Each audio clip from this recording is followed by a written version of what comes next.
Hey everybody, and welcome to this week's edition of Double Feature. We got something special going on. I know it's supposed to be versus week, but we thought, being a new year, 2014, we thought this week for audience choice, we would do our most anticipated movies of 2014. So Derek's picked out 10, I picked out 10, and we're just going to go through and talk about some of the things we're most excited about this year, and of course, once you read our list and see what we think, we want to know what you think. What are some of your most anticipated movies of 2014? So without further ado, Derek, here is my first question.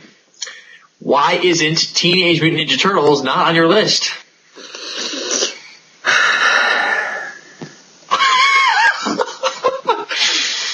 Because it's been such a roller coaster ride of a film. That they were going to be aliens, and they weren't going to be aliens, and then Bay was going to direct, and then he wasn't going to direct, but he was going to produce, that I've had so much whiplash, I've given up. All right, you give up hope. All right, that's fine. Whatever's going to happen is going to happen. Oh, when it comes out, I'll tell you what, I'm waiting for a trailer. Super Bowl, we got our first trailer. So okay. No, yeah, I cheated a little bit on my list. I'm sure you noticed. I put Marvel movies and Michael Bay. So you might have cheated a little bit, but you might have put in Bible movies too, and smashed Exodus and Noah together too. Yeah, Noah together. I know. I could have done that, but I will say, the only reason I put Michael Bay on the list, because really it's just Teenage Mutant Ninja Turtles. I'm very excited about that movie. Having grown up with the franchise, I was a kid when all those movies were coming out, those live action movies. So I watched those hundreds of times as a kid, so I'm very excited about that movie. But then I just read an article a few days ago that said that Transformers 4 is like a soft reboot. Okay. And so that got me curious, and so I was like, okay, I'm interested to see both these movies because Michael Bay is he's directing one, he's producing the other, he's helming both projects, he's very involved in the writing process and the production process and then the directing for Transformers. So I added that just as a, Michael Bay, this is your last chance. This is your last chance with me. If you don't get this right, I'm sorry.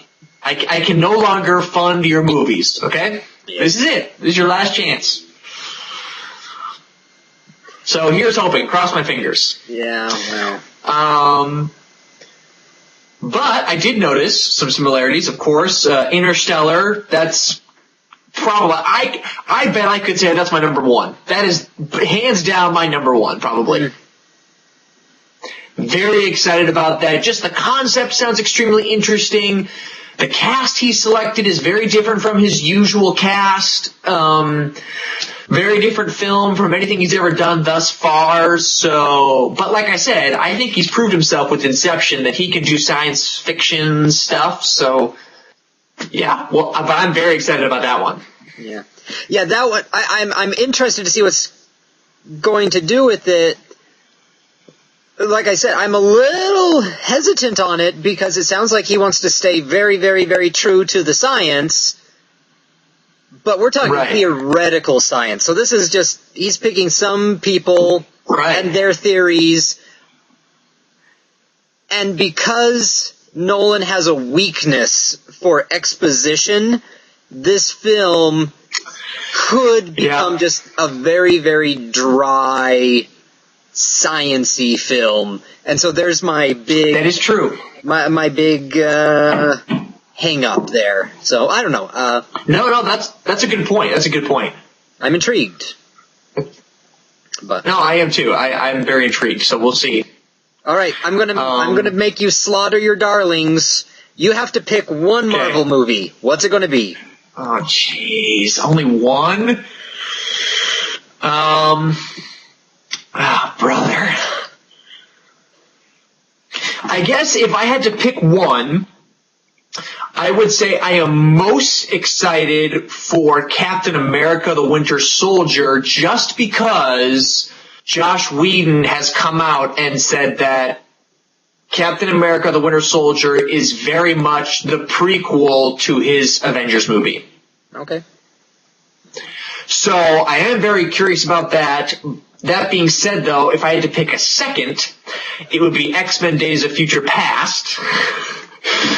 Because the director, Bryan Singer, I think, he has said that X-Men Days of Future Past is going to correct a lot of the problems from X-Men 3, The Last Stand, and it's going to take all 3 X-Men movies and X-Men First Class and the Wolverine movie and X-Men Origins Wolverine and morph them all into a single universe. So after X-Men Days of Future Past, theoretically, we should have, just like Marvel, we should have just a slew of movies that now all make sense in one universe. Or it could be the most bland, chunky soup ever. Or that. And a lot of people have said, that's a really ambitious goal to kind of, because First Class and then the first X-Men don't really line up very well. No, and a lot of people have said that. So they're like, I'm not sure what he's going to do to fix all of that, but more power to him, I guess. Yeah. So, Agreed. And then, Guardians of the Galaxy is just so different. It's so different from anything Marvel has done. So I'm very excited about that one too, because it's just, Yeah, and that was different. my reason for picking it over everything else, because everything else is falling into the realm of sequel, except for this one. This is the original franchise for this, and Guardians of the Galaxy, in and of itself, has a very odd spot in the Marvel Universe. So it does. I'm excited to see what they do with it, to see if they even try and start plugging it in to the rest. No, I agree. I'm very curious about this one too, because did you see Thor? Mm-hmm. You stayed for the end scene, I'm sure, the end credit scene? No, I never stay for those. Okay, well, I guess the first end credit scene of Thor was sort of a tease for Guardians of the Galaxy, and I got to admit, I was very lost. I wasn't entirely sure what was going on. I had to do some research afterwards and read a few comics, and then I kind of understood what was going on. But yeah, this is just a franchise in the Marvel world that, you're right, I mean, only the select few comic book geeks are really going to know what's going on. Yeah. So, anyways, but okay, if I had to pick one, I'm going to say Captain America, just because I'm very excited for Avengers again. That movie, the first one was so amazing. Josh Whedon's back, everybody's back, so I'm very curious about the second one. So, Sure. I also learned something about myself. I guess I'm a sequel and reboot guy these days, because that's 99% of what I picked. Yeah, you got the Lego Movie. Yes. Interstellar. Those are like the only ones on your list that have a tie-in somewhere else. Yeah.